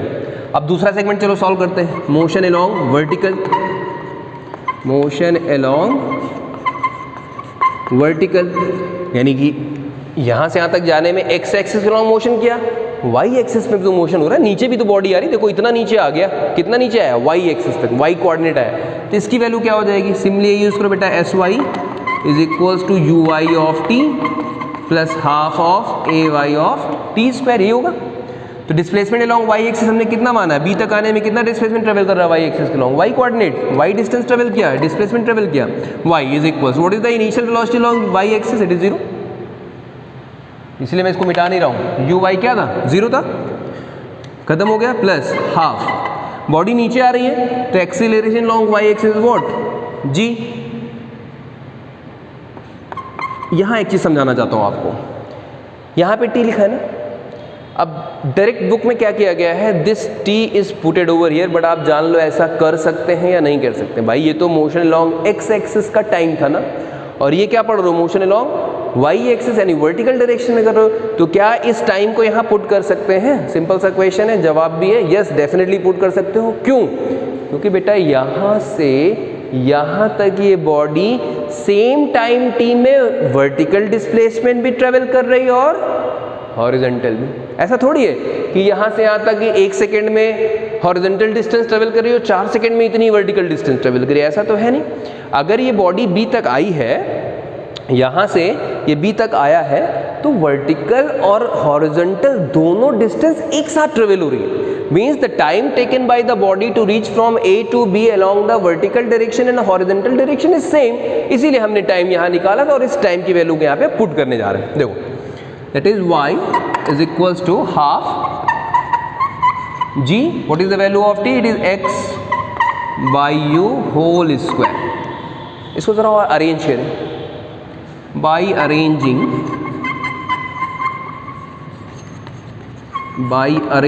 we have y is equals to half g by u square and this whole multiplied by x square. This is what we got about the y. ठीक है, equation पहचान सकते हैं, ये क्या है? 1/2 is a constant number है। g हमने माना है कि हमारा प्रोजेक्टाइल सरफेस ऑफ द अर्थ पे चल रहा है, यानी g भी हमारे लिए कांस्टेंट है। u was the initial velocity, एक फिक्स इनिशियल वेलोसिटी के साथ फेंका था x एक्सिस के लॉन्ग, फिक्स इनिशियल वेलोसिटी थी, यानी कि y is equals to k which is constant into x square where this k is what, half g by u square. इस इक्वेशन को जरा पहचानो, क्या है ये? y is equals to kx square. अगर y is equals to mx plus c जैसा होता है, यानी y और x कोऑर्डिनेट में कोफिशिएंट y और x से क्या हो, 1 हो, तो आप कहते हैं वो स्ट्रेट लाइन है। अगर y और x के कोफिशिएंट स्क्वायर में हो तो the coefficient of y is 1, the coefficient of x is what, 2। Which kind of equation it is? It is called it is called parabola. इसको याद रखिएगा, y बराबर 1 x बराबर 1 स्ट्रेट लाइन, स्ट्रेट लाइन कैसे भी हो सकती है। y बराबर 1 x बराबर 2, y की कोफिशिएंट 1 x का कोफिशिएंट 2 या y का कोफिशिएंट 2 x का coefficient 1, means out of x and y if the coefficients are 2 of anyone then the result is what, a parabola. Now I will see parabola होता कैसा है। मैं इसको मिटा दे रहा हूँ, इसकी जरूरत नहीं पड़ेगी बेटा, अब इतना आपको याद हो गया है। जरा इस चीज़ को समझ लो, ट्रेजेक्ट्री को नाम देने जा रहे हैं आप। Now you are going to give the name of the trajectory. What is it called? There are 4 kind of parabolas whose equation is y is equals to plus minus kx square and x is equals to plus minus ky square. This is the parabola symmetrical about positive and negative y axis. This is the parabola symmetrical about positive and negative x axis. Curve ही बना दे रहा हूँ बेटा आपका मैं। Suppose that this is x dash y dash. तो 4 तरीके के पैराबोला होते हैं, symmetrical about y axis, symmetrical about y dash axis, symmetrical about x axis, ये हो गया। 4 तरीके के पैराबोला होते हैं, 1 2 3 4। ठीक, ये दिख रहा है, ये सेगमेंट देखो, इधर आ जाओ, ये देखो, एक जैसा दिख रहा है, बिल्कुल सेम है, एक जैसा दिख रहा है। इसीलिए ये जो इक्वेशन ना, ये जो कर्व आया है, इसको बोलते हैं बेटा पैराबोला। इस कर्व की इक्वेशन क्या होती है, kx स्क्वायर जैसी होती है। हमारी इक्वेशन क्या निकली, kx स्क्वायर जैसी, मीन्स मैथमेटिकली हमारी इक्वेशन मैच कर रही है, ग्राफ देख के भी मैच कर रहा है। इसलिए जो हमने ये पूरी कहानी पढ़ी है ना, उसमें इस पूरे के पूरे प्रोजेक्टाइल का पाथ जो निकल के आया वो कैसा निकल के आया, parabolic. Hence the trajectory of projectile will be what, parabola. पहली इंपॉर्टेंट कंक्लूजन निकला कि what ever be the trajectory, what ever be the path followed by the projectile, that path will always be a kind of parabola. अब वो direct हो सकता है, indirect हो सकता है, कुछ भी होगा। इन चारों में से किसी भी तरीके का हो सकता है, इन चारों में से किसी भी तरीके का पैराबोला। हमारा कैसा है, y बराबर kx स्क्वायर वाला, y बराबर प्लस kx स्क्वायर जैसा। तो इसको याद रखेंगे कि प्रोजेक्टाइल का पाथ और the trajectory of a projectile is always a parabolic in nature. ठीक है, क्या किया, किसी एक पॉइंट ऑफ ऑब्जर्वेशन को लिया हमने उसके एक्स एक्सिस के लॉन्ग मोशन को ऑब्जर्वेशन में लिया, वाई एक्सिस के लॉन्ग मोशन को लिया, एक्स एक्सिस के लॉन्ग टाइम को निकाल के वाई एक्सिस में पुट कर दिया। बात यहाँ तक आ गई, हमने ट्रेजेक्ट्री निकाल ली। क्या नेचर आया ट्रेजेक्ट्री का बेटा? Parabolic in nature. ठीक है, एक बात हो गई, 4 चीज़ें कही थी। एक बात हो गई ट्रेजेक्ट्री, दूसरी और निकालें time of flight. Time of flight कैसे निकलेगी? इसका स्क्रीनशॉट लेना चाहो ले लो, फिर मैं इसको रब कर दूँ। Now the next thing is we want to calculate the time of flight. Time of flight. It is denoted by capital letter T. अब एक concept soon low. Time of flight मतलब कि ये पूरा का पूरा प्रोजेक्टाइल कितनी देर हवा में रहा। ठीक है, तब बच्चों को कन्फ्यूजन होती है कि सर एक्स एक्सिस के लॉन्ग मोशन को ऑब्जर्वेशन में लें या वाई एक्सिस के लॉन्ग मोशन को लें या दोनों लें टाइम ऑफ फ्लाइट में। तो एक बात बता दे रहा हूँ, टाइम ऑफ फ्लाइट जब भी सॉल्व करना हो आप हमेशा वर्टिकल मोशन को ऑब्जर्वेशन लेंगे, हॉरिजॉन्टल मोशन लेंगे नहीं, आपका काम आसान हो जाएगा। क्यों ये बताओ? This body is projected with velocity u along x axis and the velocity along x-axis is always constant. That means the body will always have velocity u along x-axis. तो जब इस बॉडी के पास x-axis के long हमेशा u velocity रहेगी तो भाई मेरे वो तो प्रोजेक्टाइल हमेशा हवा में रहेगा। एक सरफेस है, फ्रिक्शनलेस है, कोई फ्रिक्शन नहीं उस पर। बॉल को आपने किक कर दिया, क्या वो बॉल कभी रुकेगी उस फ्रिक्शनलेस सरफेस पे? या आपको स्पेस में प्रोजेक्ट कर दूं, छोड़ दूं, तो क्या आप स्पेस में कभी रुकेंगे? क्यों नहीं रुकेंगे? कुछ है ही नहीं रोकने के लिए। अगर इसके पास u अमाउंट की इनिशियल वेलोसिटी x एक्सिस के लॉन्ग है यानी हॉरिजॉन्टल डायरेक्शन में, तो ये बॉडी तो रुकेगी ही नहीं कभी। तो निकालने की जरूरत क्या है? टाइम ऑफ फ्लाइट सीधे लिख दो ना, इनफाइनाइट। हम टाइम ऑफ फ्लाइट निकाल लें जितनी देर हवा में रहेगी। तो हवा में रहने का मतलब ये कभी तो ज़मीन पे आ रही है, तभी तो आप टाइम ऑफ फ्लाइट निकाल रहे हो। तो ज़मीन पे तो तभी आएगी ना जब इसका वर्टिकल मोशन को देखोगे, क्योंकि वर्टिकल डायरेक्शन में जो वेलोसिटी है वही उसको ज़मीन पे लाने की कोशिश कर रही है। ये 3g 2g g horizontal motion में जो वेलोसिटी है वो कभी उसको नीचे आने ही नहीं देगी। इसका मतलब जब भी टाइम ऑफ फ्लाइट निकालेंगे, इसको याद रखना, ऑलवेज कंसीडर विच मोशन? वर्टिकल मोशन, क्योंकि इसी वर्टिकल मोशन की वजह से बॉडी नीचे आएगी और तब हम बता पाएंगे भाई टाइम ऑफ फ्लाइट क्या है, कितना है। अदरवाइज तो नीचे आएगी नहीं, एक्स एक्सिस लॉन्ग तो वैसे चलती जाएगी। अच्छा, अब निकालना है टाइम ऑफ फ्लाइट कितना है? कैपिटल टी से, यानी कि यहाँ से यहाँ तक आने में कितना उसको टाइम लगा। ठीक है, तो हम फॉर्मूला वही यूज़ करेंगे, sy is equals to ui of t plus half ay of t square. Simple, displacement is equals UIT plus half AYT square. Now देखो, y एक्सिस के long always consider motion vertical देख रहा हूं, तो y axis के long इसका displacement कितना हुआ? y एक्सिस के लॉन्ग डिस्प्लेसमेंट कितना हो रहा है? That will be s। Initial velocity y axis 0 था, half AY into t square. ठीक, यहां से चले यहाँ पर पहुँचे तो टोटल तो h हाइट ही डिस्प्लेसमेंट हुई। डिस्प्लेसमेंट अलॉन्ग y एक्सिस, देखो यहाँ से यहाँ तक मत कहना डिस्प्लेसमेंट बेटा ना, यहाँ से यहाँ तक आने के लिए तो वो x एक्सिस में भी डिस्प्लेसमेंट हो रहा है और y एक्सिस में भी डिस्प्लेसमेंट हो रहा है। y एक्सिस में डिस्प्लेसमेंट टोटल इतना हाइट ऑफ द टार के बराबर, जितनी हाइट से आप चलना शुरू किए थे, यानी displacement along y axis is what? h, which is the height of that tower और हाइट ऑफ दैट सेगमेंट जहाँ से आप बॉडी को प्रोजेक्ट करें। ठीक, h is equals to what is the initial velocity along y axis is 0 multiplied by t plus half, body नीचे आ रही है g, this time is what? t square ना, time of flight capital T कर दिया, small T instantaneous time था। हमें total time निकालना है कि यहाँ से यहाँ तक वर्टिकल डायरेक्शन में कितना डिस्प्लेसमेंट करना है उसको, h डिस्प्लेसमेंट ट्रेवल करने में कितना टाइम लगा? Capital T which is equal time of flight. तो h इज इक्वल्स टू, देखो क्या हो गया ये, half g multiplied by t square, that is 2h by g is equals to t square, implies that what? t is equals to under root 2h by g। This is the time of flight, this is the time of flight. Okay, t is equals to under root 2h by g when projectile is fired parallel to the horizontal। remember angular projection का नहीं, angular वाला कुछ और कहानी होगी। ठीक है, t is equals to under root 2h by g, this is the time of flight, इतनी देर तक हवा में रहेगा।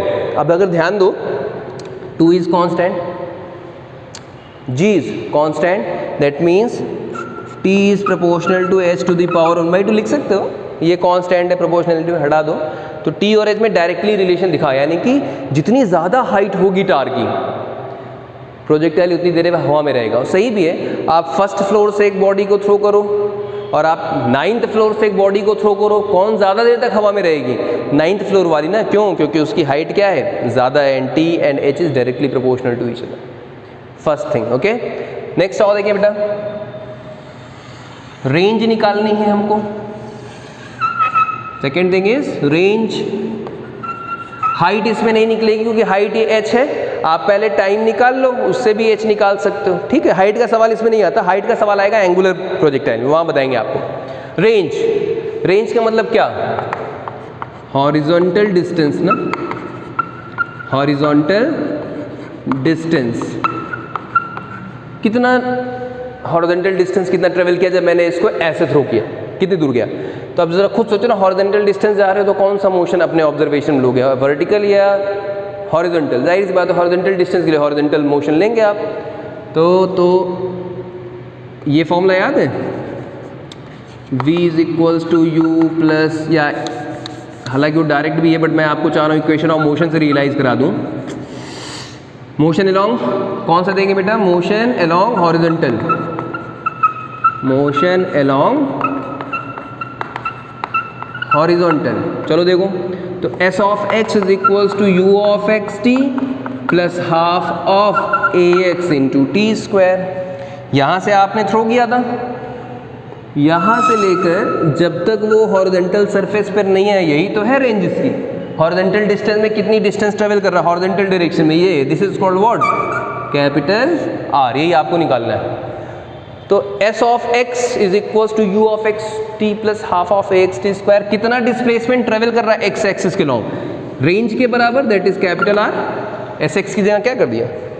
sx की जगह आपने पुट कर दिया capital R, it is equals to what is the initial velocity long x axis? It was u। Initial velocity of x axis क्या थी आपकी? u थी। u टाइम कितना लगेगा यहाँ तक आने में? तो ज़रा सोचो, अगर प्रोजेक्टाइल यहाँ से थ्रो करोगे और ये यहाँ तक आ गया, तब तो शायद वो एंड हो गया, तो पूरा टाइम ऑफ फ्लाइट के बराबर का टाइम लगेगा ना मैक्सिमम अपनी डिस्टेंस ट्रेवल करने में, रेंज ट्रेवल करने में। तो हमने क्या कर दिया, स्मॉल टी की जगह पे पुट कर दिया ये plus half, acceleration along x axis is 0, कहानी खत्म कर दो, उसको छोड़ दो, उसको पूरा लिखने की ज़रूरत नहीं है फिर। तो मोटा मोटा आपका ये आ गया, implies that R is equals to u, तो एज इट इज था। t कितना निकाला आपने? Under root 2h by g, u under root 2h by g. This is the range of the projectile, 2h by g. अब देखो ये fix है, g fix है, रेंज और हाइट में भी क्या है? डायरेक्टली प्रोपोर्शनल रिलेशन है। जितना हाइटेड टावर से जाके आप फेंकोगे, जैसे मान लो आपने इस टावर पे, इस टावर मान लो 1 2 फ्लोर है, ठीक है। इस फर्स्ट फ्लोर से u वेलोसिटी के साथ बॉडी को थ्रो किया है, मान लो ये यहाँ तक ट्रेवल किया, इतना रेंज इसने ट्रेवल किया। अगर आप उसी u वेलोसिटी से सेकेंड फ्लोर पे जाके थ्रो करेंगे, तब भी क्या बॉडी इतनी दूर जाएगी? नहीं जाती, और ज़्यादा डिस्टेंस ट्रेवल करती है। यहाँ थ्रो करोगे तो बॉडी कहाँ जाएगी? थोड़ा सा आगे जाएगी। क्यों?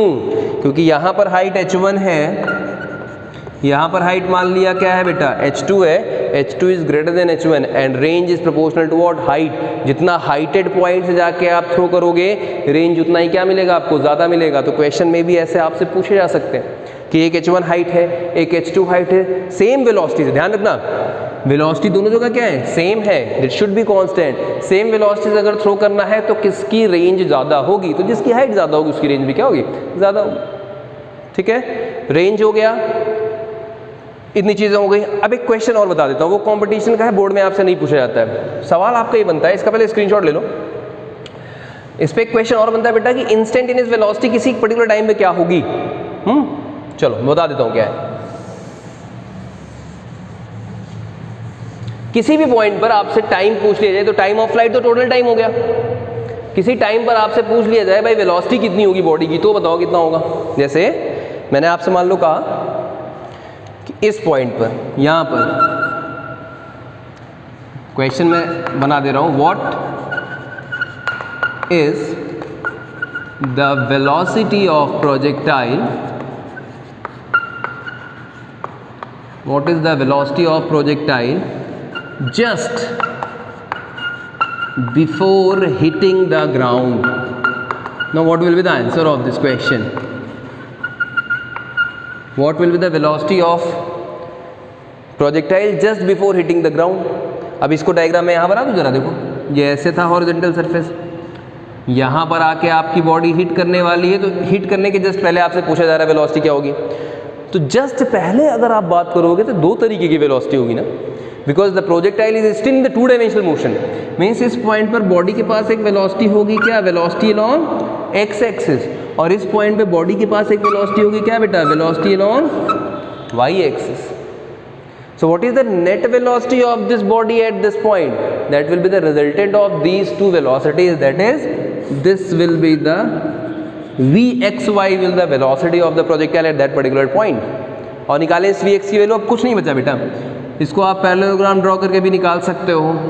Velocity is equals to what? The resultant. Resultant निकालना कैसे कहते हैं? Square of this plus square of this और उसका रूट ले लो, बात खत्म. vxy will be equals to what? Under root of vx square plus vy square. तो एक क्वेश्चन ये भी पूछेगा आपसे किसी भी पॉइंट में. मैंने कहा यहाँ बताऊँ वेलोसिटी कितनी प्रोजेक्टाइल की, तो आप यहाँ क्या निकालेंगे? vx. आप यहाँ क्या निकालेंगे बेटा? vy. अब vx भी निकालने की ज़रूरत नहीं पड़ेगी क्योंकि x एक्सिस के लॉन्ग वेलोसिटी हमेशा क्या है? कांस्टेंट है. अरे यार यही तो बताया था, x एक्सिस के लॉन्ग वेलोसिटी हमेशा क्या है? कांस्टेंट. तो vx निकालने की जरूरत ही क्या है? सीधे लिखो u, जो दिया रहेगा क्वेश्चन में, ये निकालना पड़ेगा. अब इसके लिए कुछ भी लगा लो, v is equals u plus ad लगा सकते हो. vy इज इक्वल्स टू, याद करो, vy is equals to uy plus ay of t. इस पॉइंट पे निकालना है vy. इनिशियल वेलोसिटी तो y एक्सिस के लॉन्ग हमेशा क्या होगी? 0 होगी. ay किसके बराबर होगा? g के बराबर होगा. ये टाइम तुमको दिया जाएगा, 4 सेकंड बाद, 5 सेकंड बाद, 10 सेकंड बाद बताओ वेलोसिटी क्या होगी. मैंने कहा 2 सेकंड बाद बताओ तो क्या हो जाएगा? 2g. खट से रखा आपने. vx की वैल्यू क्या आई? u. vy की वैल्यू क्या आई? 2g. रिजल्टेंट क्या हो जाएगा? ये vx इज इक्वल्स, vx का मतलब क्या? जो भी दिया जाएगा, मान लो 2 दिया गया है, 2 मीटर पर सेकेंड 2 स्क्वायर प्लस 2 इंटू जी की वैल्यू कितनी ले लोगे? 10 ले लोगे. 2 इंटू 10 का square that is 4 plus 10 to the 20, 20 का स्क्वायर 400, यानी कि 404 का root. That will be the velocity at that point. क्या ये आंसर पूरा हुआ वेलोसिटी का? क्या वेलोसिटी निकल गई? क्या निकला वेलोसिटी का? मैग्नीट्यूड निकला. ये किसका फॉर्मूला था? रिजल्टेंट का, मैग्नीट्यूड का. डायरेक्शन बची है और ढूंढे किसी भी पॉइंट पे. ये है बैठा हुआ, ये बैठा हुआ है, डायरेक्शन पूछा है तो मैंने कैसे कहा था? टेंजेंट निकालना होगा जब भी डायरेक्शन निकालना होगा. तो किसी के साथ मान लो, ये मान लो vx है, हमने माना let this vxy makes an angle theta with x axis. बात खत्म. ये हुआ थीटा. डायग्राम पूरा करो. ये इसके पैरेलल खींच लिया आपने, तो ये इसके पैरेलल क्या हुआ? vy. मैंने कैसे कहा था? Vectors can shift parallel to itself without any problem. vy के पैरेलल ये लेके चले गए, ये vx है, ये थीटा है, ये 90. जरा इस ट्रायंगल में tan थीटा बताओ क्या होगा? tan थीटा क्या? ये बेस हो गया, ये परपेंडिकुलर हो गया. परपेंडिकुलर अपॉन बेस यानी क्या बेटा? vy by vx. vy कितना दिया गया था? निकालोगे ही तुम. ये vy यहाँ से निकाला था 2g, जैसे इक्वेशन ले रहे थे तो 2g हो गया. ये 2g यानी 2 इंटू 10 यानी कितना बेटा? 20. और vx कितना दिया गया था? 4 दिया गया था. 4 5 जा 20, that is tan theta is equals to what? 5. तो theta is equals to what? tan inverse of 5. पूरा आंसर क्या हुआ वेलोसिटी का? Therefore the velocity at any point, जहां से हमसे पूछा गया था, at any point will be what? That is the magnitude. Under root 404 and in the direction of tan inverse of, this is the velocity. This is the magnitude of velocity. This is the direction of velocity. ठीक है? तो direction velocity आपसे सवाल पूछे जा सकते हैं. ठीक है। बाकी रेंज का तो सिंपल सवाल है, रेंज बहुत सिंपल होता है इसमें निकालना, सीधे जब भी रेंज पूछा जाए हॉरिजॉन्टल की डिस्टेंस की velocity multiplied by time of flight कर दो, काम खत्म हो जाता है। ठीक है, हाइट निकालनी हो या टाइम निकालना हो तो उसके लिए √2h भाई जी आपको फॉर्मूला मैंने बता दिया। ठीक है, तो इस तरीके के प्रोजेक्टाइल में इतने टाइप के क्वेश्चन आते हैं। रेंज पूछा जा सकता है और वेलोसिटी पूछी जा सकती है किसी पॉइंट पर, यहाँ कुछ नहीं करना है, किसी भी पॉइंट पे पूछा जाएगा तो वेलोसिटी के दो कंपोनेंट होंगे, एक x एक y होगा, x और y का रिजल्टेंट जो होगा that will be the particular direction, that is the resultant velocity of that body at that point. फिर आपको उसका डायरेक्शन भी बताना पड़ेगा क्योंकि इस फॉर्मूले से केवल क्या निकलेगा, मैग्नीट्यूड निकलेगा, डायरेक्शन नहीं निकलेगा। ठीक है, so this is all about projectile fired parallel to the horizontal.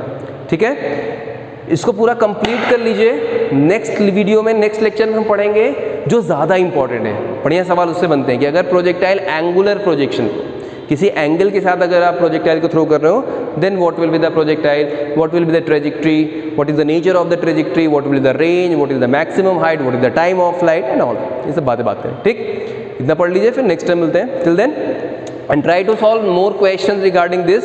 There are n number of questions which is asked about the what is the resultant velocity and all. बहुत सारे question दिए गए, you can try for that. Okay, thank you.